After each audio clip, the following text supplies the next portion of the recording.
Barcellona si prepara alla processione delle Varette, una doppia processione sia di Barcellona e di Pozzo di Gotto. Mi trovo qui in compagnia di Alessio perché siamo in questa chiesa che custodisce cosa, Alessio? Allora, questa chiesa custodisce la Madonna Dolorata e Gesù alla colonna. Intanto ci avviciniamo perché è un'immagine bellissima quella che vi stiamo mostrando.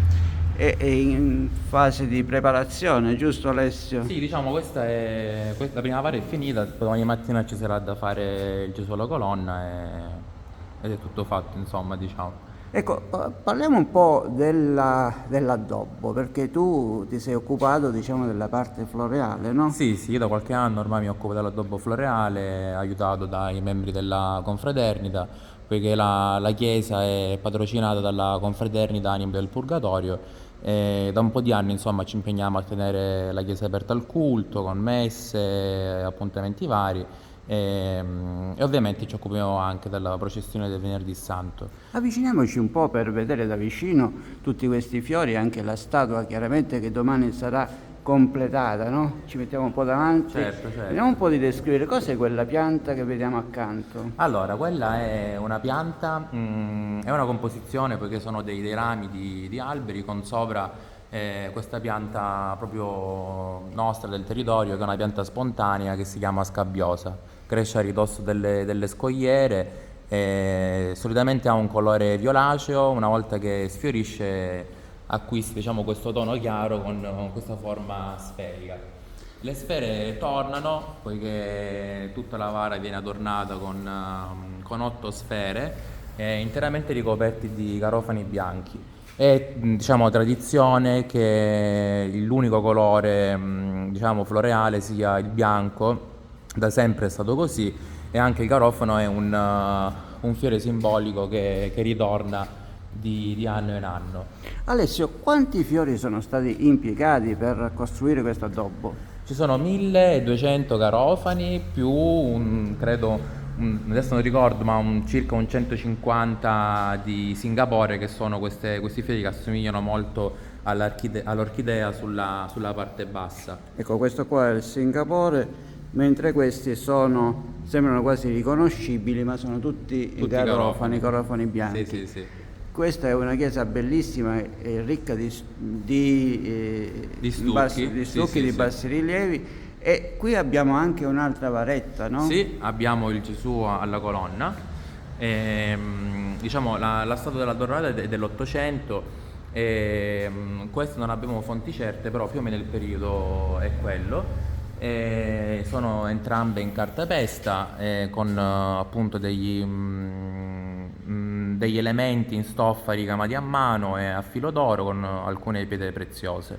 Questo ancora si deve decorare, verrà fatto Sì, quando? questo domani mattina ci sarà l'addobbo di questa vara e insomma poi saremo pronti. Intanto, prima di chiudere questo piccolo servizio, io vorrei far vedere anche un po' gli stucchi di questa chiesa, che Certo. ricordiamo dove si trova.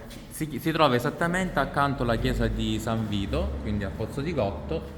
È una chiesa appunto tuttora consacrata, risalente intorno al 1600. Diciamo, ha avuto dei colpi durante il terremoto, però diciamo si conserva abbastanza bene. Noi poi come confraternita abbiamo pensato pian piano, insomma, con l'offerta dei fedeli e anche con un aiuto della parrocchia, di restaurare le 2 tele rimaste integre all'interno della chiesa e di fare delle migliorie, insomma, quando è possibile all'interno della struttura.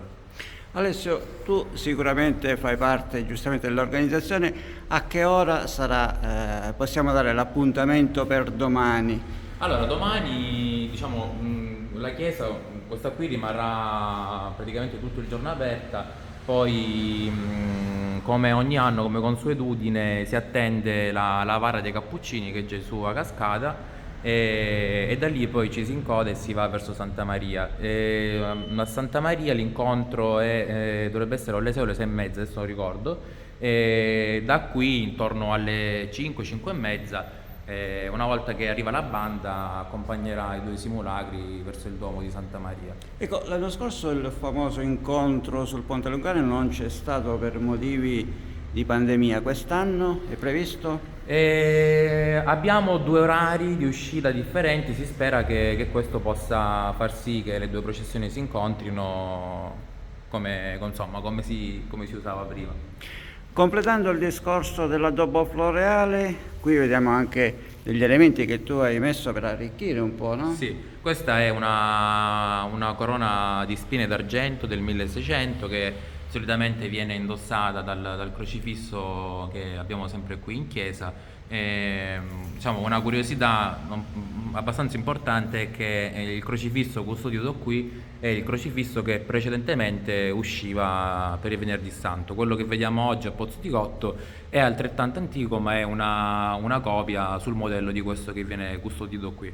Quindi quello custodito non esce, quello originale. Questo qui non esce da tanti anni ormai, quello che vediamo in processione è di Rossitto, che comunque è un artista molto valido, è un artista molto valido, ma diciamo, si è ispirato a quello che è adesso custodito qui. Alessio, tu non sei un fiorista, sei un appassionato, ma sei anche uno studioso di storia dell'arte, di fiori, insomma di tutta... Giusto? Sì. Quanto è importante trasferire le proprie competenze in un evento così legato alla città? Beh, per me è molto importante, diciamo che se si può contribuire in qualche modo ci si dà una mano, no? È importante che, insomma quel poco che rimane di antico, di vecchio venga custodito e tutelato per il patrimonio comune di tutti. Io ti ringrazio per questa Grazie testimonianza, a lei. ci vediamo domani, appuntamento qui a Barcellona Pozzo di Gotto, qui siamo nella parte di Pozzo di Gotto, però chiaramente tutta la città sarà interessata da questa processione, da questa processione di varette che ricordiamo è tra le uniche in Sicilia. Grazie. Grazie a Alessio. lei, buona serata.